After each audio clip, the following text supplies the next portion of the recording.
to include everything we want in the future in what we do in the present. If we want humor and smarts and humanity and outrageousness, fun and joy and sex and music and poetry at the end, we have to remember to have fun and joy and sex and poetry on the way, and then we won't burn out. Because, you know, the means are the ends.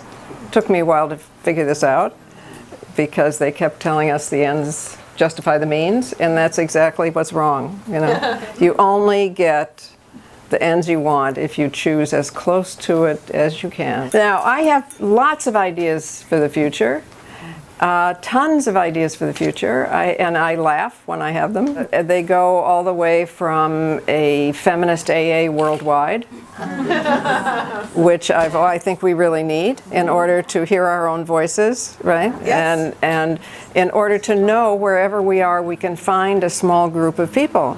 You know how you have a discovery every once in a while? It's like an orgasm of the mind, you know? And Einstein, who could not possibly have said everything that everybody says he said,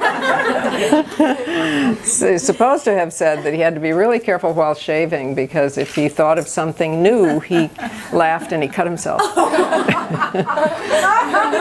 But once Dave, Vicky, and I were wandering around because we had this great idea that we were going to write a little pamphlet accumulating Gandhi's letters, which is mostly how he wrote, because obviously his nonviolent tactics were so suitable for women. And we then went to see a great woman, Kamala Devi Chattopadhyay, who had worked with Gandhi.